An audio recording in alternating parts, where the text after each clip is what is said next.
Hi everybody, welcome to Healthline. I am Gregory Zarian, so it is February. It is the Affair of the Heart Month, Valentine's Day. As we celebrate, it's the month of love.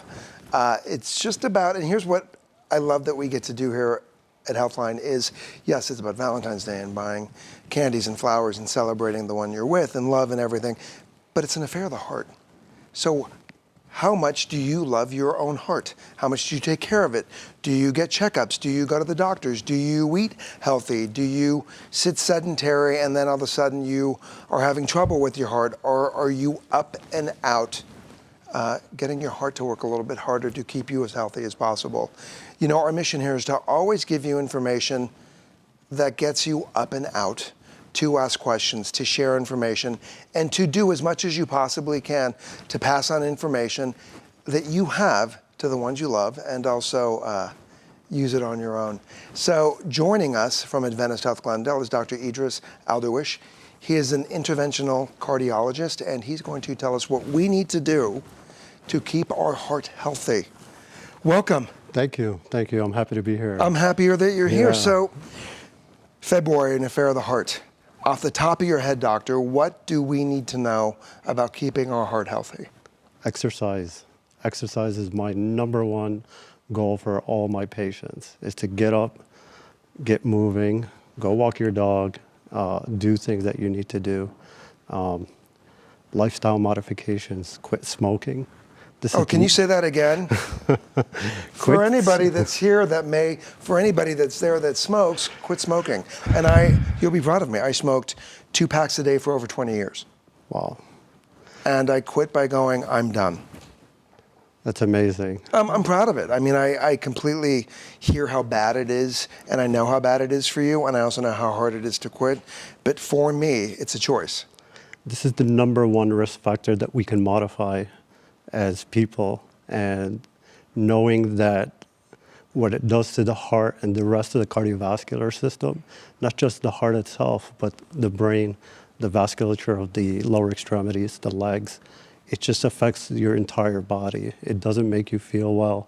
It may give you that satisfaction for a little bit, but after a while, it causes coronary disease. We're already at our first little break, but most importantly, you smell like garbage. You do. Yeah. And you know, it's on your breath, it's in your hair, and for anybody that's vain, you know, you're not celebrating yourself as much as you possibly can. And unfortunately, my mother passed away from smoking. So she had esophageal cancer. Wow. So I'm gonna invite you to, if you have a cigarette, put it out. Kill it.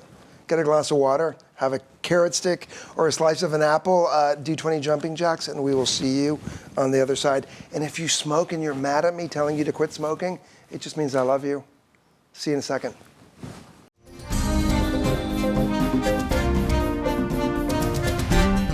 Welcome back to Healthline. I'm Gregory Zarian, so I hope you had a great glass of water. I hope you're kind of panting a little bit because you were doing 20, 30 jumping jacks. And again, I hope you know that I'm coming from a place of love, and I'm a former smoker, 2 packs a day for 20 years, and I made a different choice. Not easy, one of the hardest things I've ever done. It's the hardest habit to quit, yet you can do it, and there are many outreach programs that will be with you one blink at a time if you want to get your life back. Joining us from Adventist Health Glendale is Dr. Edris Alderwish, interventional cardiologist. And during the break, doctor, we were talking about, I was talking about my addictions. I was talking about how my mother died from esophageal cancer. She smoked my entire life, and she died at 58. And to me, that's tragic for anyone to die from a choice. So what do you say to your patients or anybody that's watching? Because you started off with talking about how our cardiovascular system is connected to everything. What do you say to somebody about quitting smoking, and what are lifestyle choices they need to make to be a non-smoker? First, it's not an easy task to do. We understand that. There are many like you said, outreach programs, but there's also a lot of resources that we have out there to help you quit smoking. There are medications that may help you. But what I start with my patients first is to see if they could quit the associations with coffee, with alcohol. A lot of them drive and smoke, and that's probably the last part that they need help with, is trying to get that cigarette association with driving, which makes it very hard for them to go to work and things of that nature. So I try to get them to quit everything all at one time. It's hard, but eventually you can get them back on. If they want to start drinking coffee and having a little caffeine, that's okay. But when you associate coffee with your cigarette, alcohol with cigarettes, these are things that you may need to get rid of also at the same time before you quit. Sure, and it's also a choice. Correct. And it's a conversation you have with your friends. When I quit smoking, and I've admitted on the show that I also quit drinking, my circle and my group now looks different. And it wasn't that anybody was doing anything wrong. I just needed to make healthier choices for me. And the people that I took a little pause with are now back in my life. It's the environment that you're in. It is. Yeah, absolutely. If you are planning a move and you smoke, quit smoking before you move. I guarantee you never smoke again. It's a choice. Yes. And again, we're not saying it's an easy choice. No, So absolutely and not. reach out to me. So the conversation, doctor, is all about coronary heart disease and some statistics I came across this morning. Well, facts is that, it's basically a wall of plaque that is coronary heart disease. Are we born with that?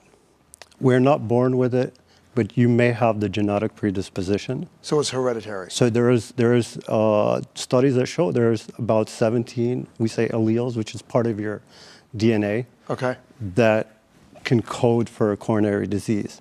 And if you don't have that, you may never have coronary disease. But if you have other factors, so we talk about high blood pressure, diabetes, your lifestyle habits, that could accelerate the progression of disease. So it's not something you're born with, but it starts at an early age.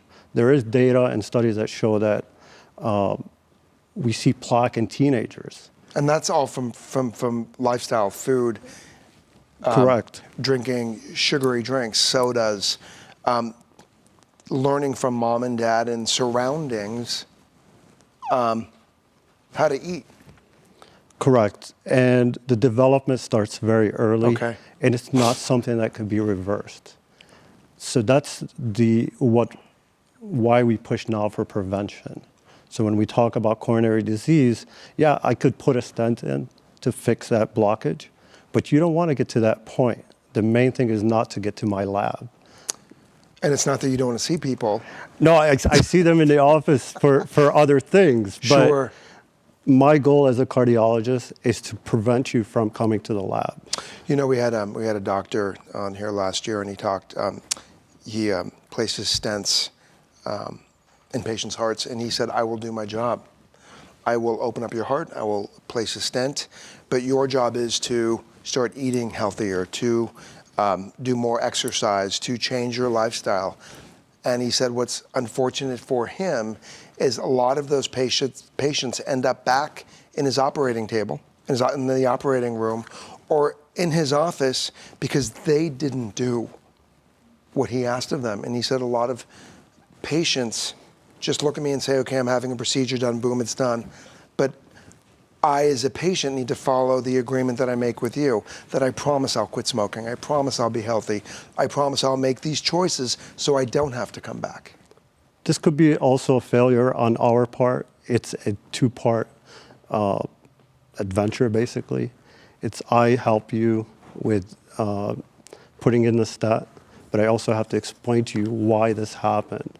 So for me, it's about teaching the patient, educating them about how to prevent these things from happening and prevent it from getting to that point where you put in the stent. I love that. Yeah, the doctor here was very transparent about him saying the exact same thing. Like, I will give you this roadmap. And a lot of people make a left when all he wanted them to do was go straight. So, but it's also an arrangement. Yes. And it's an agreement. And it's a relationship that a lot of people just sometimes don't follow. It's people want to live a long time, but our goal should be to live a long, healthy life. So living a long time sick and ill, it's not fun for people. It's when you get to that point, it's not reversible. So we have the technology now to diagnose coronary disease without performing invasive procedure.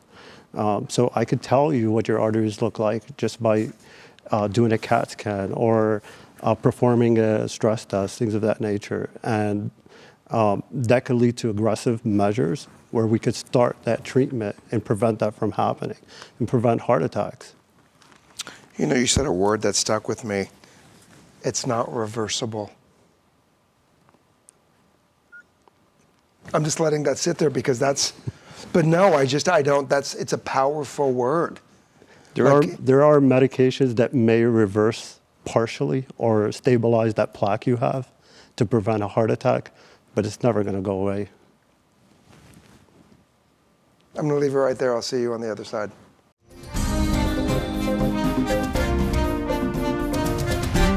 Welcome back. Joining us from Adventist Health Glendale is interventional cardiologist, Dr. Edris Alderwish. I like saying your name. Thank you. It's a great name. Thank you. Doctor, before we dive into the 3 types of coronary artery disease, what is your medical background? So I started my training in New York City. Yay, East Coast. So I'm an East Coast person. We moved out here recently. I did a year of surgery at Mount Sinai Hospital. Okay. I did 3 years at NYU of internal medicine training. Then I spent 2 years of advanced cardiovascular imaging training, which is like cardiac CT and MRI at Stony Brook University Hospital. And 4 years of cardiology and interventional cardiology at Lenox Hill Hospital in New York City. I miss it every day, so that's awesome. Yeah. I knew I liked you. So, doctor, what got you involved in the heart? So that's a great question. I feel everything in my life led me to this point. I feel I was destined to do that. Everything that's happened in my life has led me to here. I'm blessed every day to get the opportunity to work with people and touch their hearts literally and touch their hearts metaphorically. So it is an affair of the heart. It is, absolutely. And saving someone's life, I get called at 2 a.m. when someone is at life's death's door. And I see them in the office 1 month later and with their children or with their spouse or significant other. This is why I do it. Thank you. That's the most important thing for me. No, thank you. And I love that you earlier said that you give us a roadmap.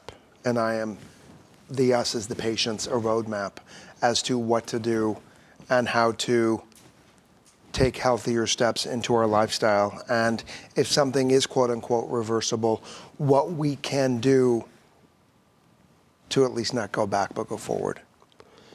So it's about working with your cardiologist and your primary care physician, discussing diet, for example. A healthy diet includes vegetables, fruits. Eating nuts is very good for you. Fish. Minimize the red meats, eggs, and things that have cholesterol in it. Then you talk about other lifestyle modifications, exercise. The American Heart Association recommends about 150 minutes per week minimum. Minimum. Yes. So a lot of insurances will pay for devices that monitor your steps, for example. So get a device. Your phone. Yes, your phone. People live on their phone, and if you don't want to carry your phone, get an Apple Watch. Do something. Or I have an idea, count. You know what I'm saying? Yes. It's true. So I didn't want to put the names out there, but an Apple Watch works. 7,000 steps is recommended. 7,000 to 13,000 steps is what we recommend. If you work at a job that you walk regularly, it's not enough. You need to go home and take your dog out for a walk for 30 minutes and go back. Those are things that we can do.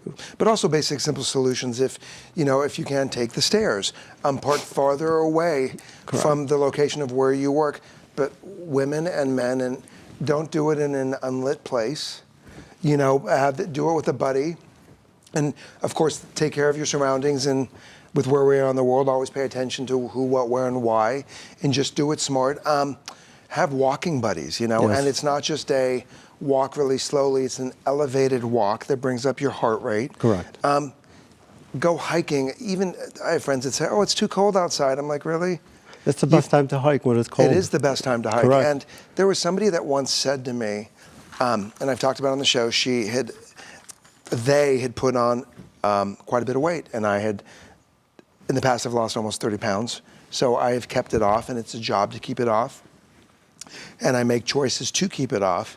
And she asked how I had lost my weight, and I said that I eat differently. I eat healthier. I quit drinking and I quit smoking, and I'm very active. And I said, what do you do? And I said, well, what about your lunch break? Walk around where you work. And she said, well, what will people say? And I said, well, we already see that you put on weight. What I say is not anybody's business, but if you want to do something different, cut your lunch in half. Walk around where you work. Walk up and down steps. Make healthy choices. Correct. You can. As much as we put on the weight, we have the choices to let it go.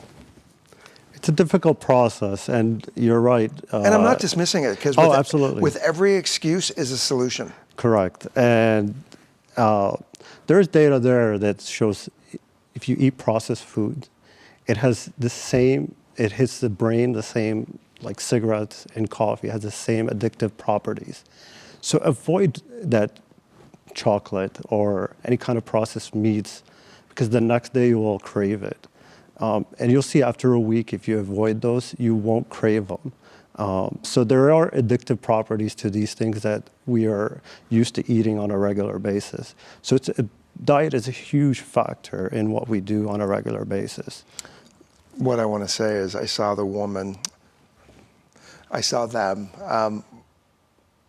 about a year later. She dropped the weight.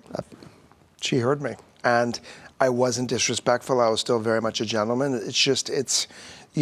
We can complain about it as long as the day gets. What are we going to do about it? More Dr. Alderwish when we get back. Don't go away.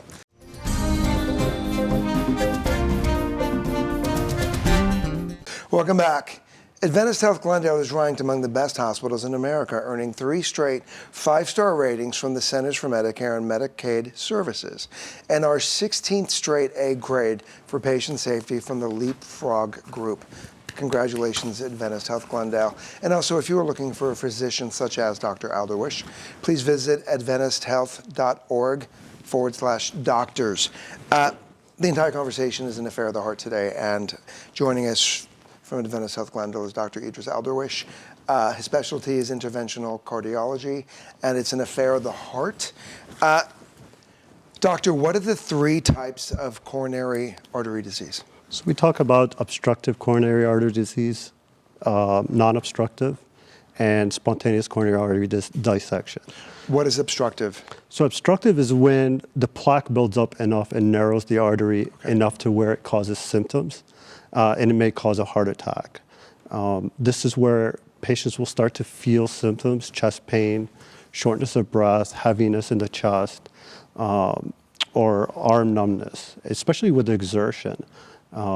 So obstructive disease it's important to know when you have these symptoms to see your cardiologist right away.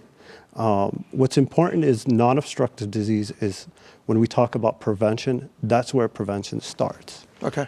So non-obstructive disease, it may cause some symptoms, but it's not enough to narrow where we need to put in a stent or do any kind of procedure at that point.